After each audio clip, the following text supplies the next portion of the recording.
Datanglah kerajaanmu. Berarti kita mendatangkan kerajaan Allah di dalam hidup kita, dan kita mengizinkan Allah memerintah hidup kita. Kita mengizinkan apa yang menjadi kehendaknya untuk kita patut taati dan tunduk kepada segala aturannya.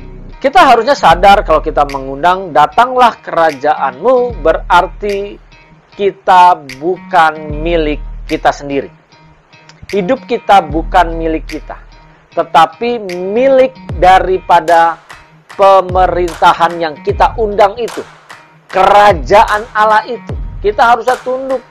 Tapi kenapa justru banyak orang Kristen berani berdoa dan berkata, datanglah kerajaanmu, tetapi dia tidak menerima pemerintahannya.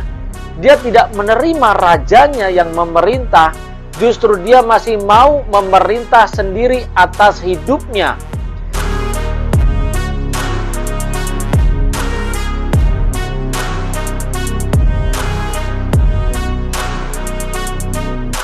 Shalom Bapak Ibu Saudara yang dikasihi oleh Tuhan kita Yesus Kristus. Kita sebagai orang percaya Yesus sebagai Tuhan dan Juru Selamat. Benarkah apa yang kita lakukan, yang kita doakan selama ini, bahwa kita mengundang Yesus Kristus untuk menjadi Raja kita, Tuhan kita? Sering sekali kita berdoa di dalam doa Bapa kami, datanglah kerajaanmu, jadilah kehendakmu di bumi seperti di surga. Seperti yang tertulis di dalam Injil Matius 6 ayat 10.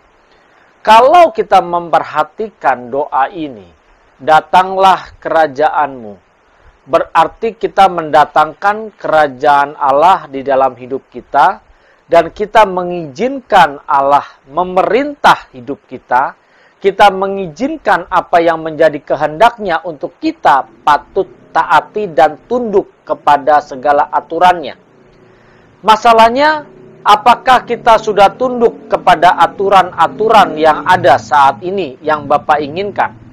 Atau justru kita hanya mau tunduk kepada kehendak sendiri saja? Mari Bapak Ibu Saudara yang dikasihi oleh Tuhan Yesus Kristus. Kalau kita mengundang Dia hadir dalam hidup kita, mengundang Tuhan Yesus hadir dalam hidup kita, memerintah, berarti kita tidak punya hak lagi atas hidup ini. Ada konsekuensinya yang harus disadari oleh setiap orang percaya. Kalau kita mengatakan datanglah kerajaanmu, berarti kita harus menerima Dia. Tahap pertama, terima dulu. Masalahnya, mau menerima tidak kerajaannya masuk dalam hidup kita. Karena konsekuensinya, kalau kita menerima kerajaannya, kita tidak lagi berkuasa atas hidup ini. Tetapi Tuhan sendiri yang berkuasa atas hidup kita.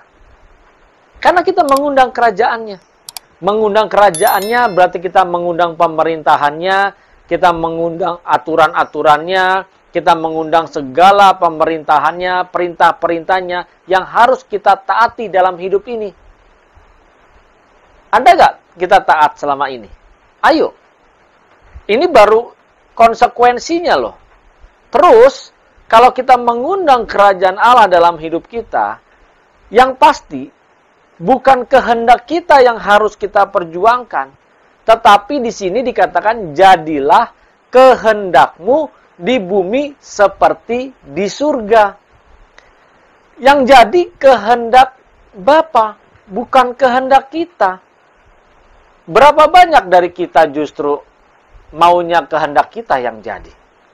Berapa banyak di antara kita mau percaya Yesus sebagai Tuhan, asal kita mengalami mujizat, asal berkat-berkat segala dilimpahkan kepada kita, usaha kita maju, bisnis kita lancar, karir kita naik, kita diberkati dalam segala hal. Ini yang kita harapkan. Kita harusnya sadar kalau kita mengundang datanglah kerajaanmu, berarti kita bukan milik kita sendiri. Hidup kita bukan milik kita. tetapi milik daripada pemerintahan yang kita undang itu. Kerajaan Allah itu. Kita harusnya tunduk. Bisa bayangkan coba Bapak Ibu, kalau sekarang kita ada kerajaan di sekitar kita, terus kita tidak tunduk dan tidak taat, apa resikonya? Kita dihukum, kita disiksa, kita dipenjara, kita diadili, kita dianiaya. Tapi kenapa justru banyak orang Kristen berani berdoa dan berkata, datanglah kerajaanmu, tetapi dia tidak menerima pemerintahannya. Dia tidak menerima rajanya yang memerintah. Justru dia masih mau memerintah sendiri atas hidupnya.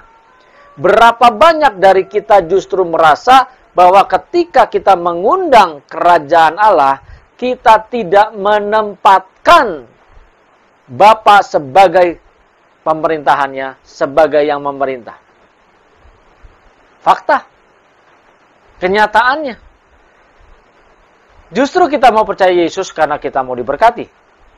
Kita mau percaya Yesus karena kita mau segala yang menjadi urusan kita semua ditolong oleh Tuhan dan Tuhan yang menyelesaikannya. Bukan kita yang menyelesaikannya.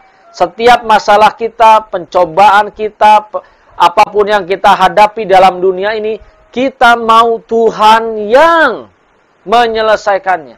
Tidak sedikit kita bilang kita serahkan saja di kaki Tuhan. Tuhan yang yang membereskannya. Tuhan yang mengerjakannya. Ingat, hidup kita bukan milik kita lagi. Jadi kita tidak punya harapan. Kita tidak punya kehendak lagi. Biarlah kehendak Tuhan saja yang jadi. Mari Bapak Ibu Saudara, kita menyadari ini. Jangan lagi kita memiliki kehendak dalam hidup kita sendiri kalau kita mengundang Dia hadir dalam hidup ini.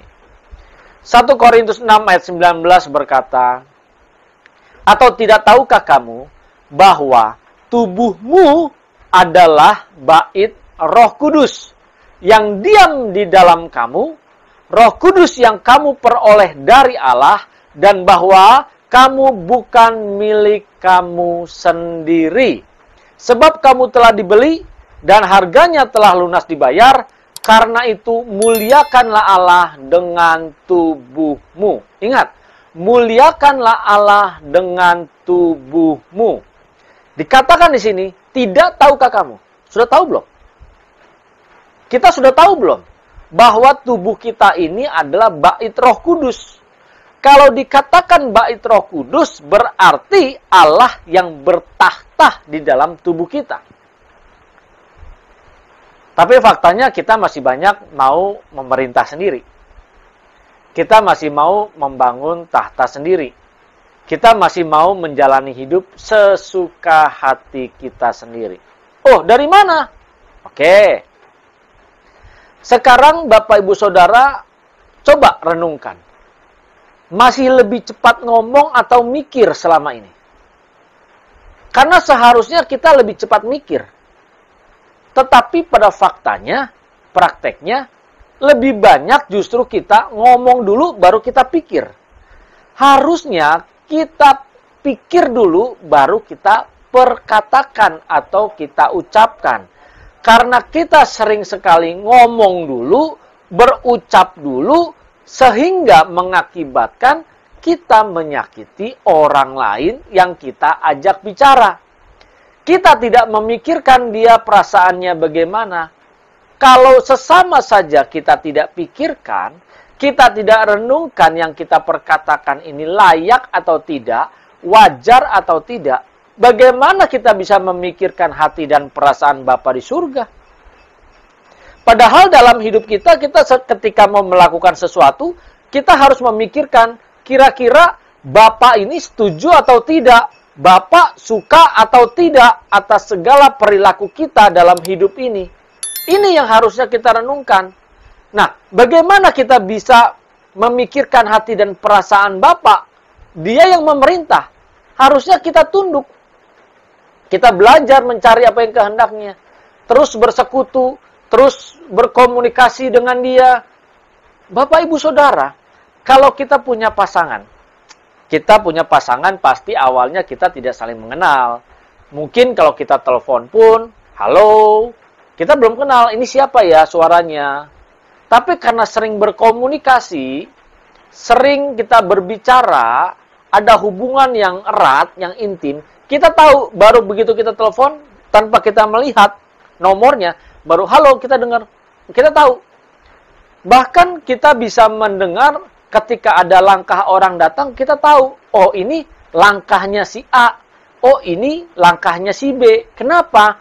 Karena kita punya hubungan yang baik dengan dia, kita memperhatikan, mengamati gerak-gerik dan langkahnya. Begitu pula kalau kita mendatangkan kerajaan Allah dalam hidup kita, harusnya kita punya hubungan yang baik dengan Raja kita, dengan Tuhan kita. Harusnya kalau kita punya hubungan yang baik, maka kita bisa mengenali kira-kira kalau kita mau bicara seperti ini, Tuhan suka atau tidak? Tuhan senang atau tidak? Kalau hubungan sesama kita saja dengan pasangan lawan jenis kita, kita bisa tahu ini menyukakan dia atau tidak, ini menyenangkan dia atau tidak, apalagi Tuhan. Jadi kita harus bisa melihat posisi ini, kita harus bisa menerima. Sadarlah, tubuh kita ini adalah bait Roh Kudus. Berarti Roh Allah yang bertatah di bait tubuh kita ini. Kalau dia yang bertahta, kita tunduk atau tidak? Kita menerima atau tidak? Atau justru selama ini kita hanya mau tunduk kepada kehendak kita sendiri? Atau kita hanya mau tunduk kepada daging kita sendiri? Kita tidak memperdulikan hati dan perasaan Tuhan.